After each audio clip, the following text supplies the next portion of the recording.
বড় বোনকে কেউ এইভাবে মারে? বড় বোনকে মারলে কি হয়? বোনকে মারলে কেউ ভালো ভাই হতে পারে না, আর ভালো ভাই হতে না পারলে বোন যখন বড় হবে, ওর যখন বিয়ে হয়ে যাবে, ওর শ্বশুর বাড়ি তুমি যাবে না, তখন কি তোমাকে বড় বোন ডিম ভাজি করে খাওয়াবে? বুবু শোন না। কি হলো রে? গ্লাসটা কে ভাঙলো?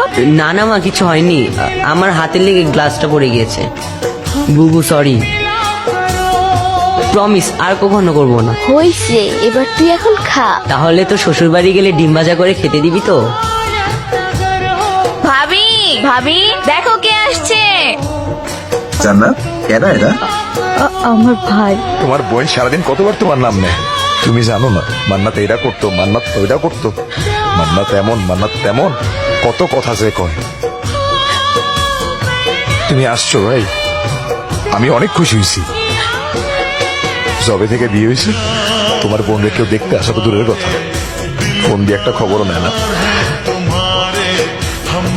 তুমি আসছো ভাই, আমি অনেক খুশি হয়েছি। এই জান্নাত, তোমার ভাই আসছে, বাজারের একটা নিয়ে আসো। আজকে তুমি নিজের হাতে তোমার ভাইয়ের যত পছন্দের খাবার আছে সব রান্না করে খাওয়াবে, তাড়াতাড়ি নিয়ে আসো। না,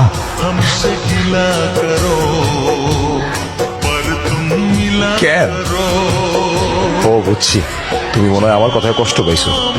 আমি আসলে কিছু চিন্তা করে তোমার কিছু বলি নাই ভাই, মনে কোনো কষ্ট রেখো না। মা বলতো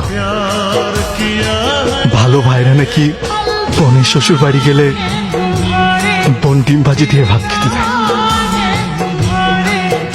আমি ঢাকা থেকে এই পর্যন্ত আসছি, আমি শুধু আমার বোনের হাতে ডিম ভাজি দিয়ে ভাত খেতে। কি বলবো, তুই তোর ভাইকে ডিম ভাজা দিয়ে ভাত দিবি না?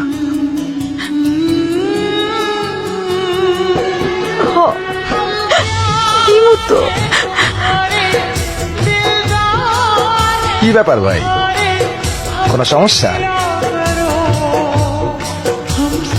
হঠাৎ খাবার বন্ধ করে দিলা? তোমার বোন কি দিবে বা বোন বেশি দিছে? না দুলা ভাই, মাকে গিয়ে যতক্ষণ এই ডিমের স্বাদের কথা বলছি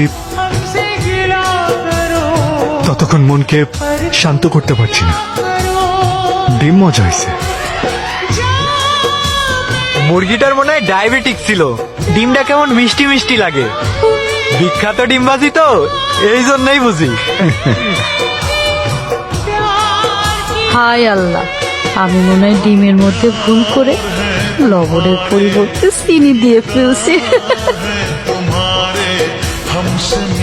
বস, সেই সাপ।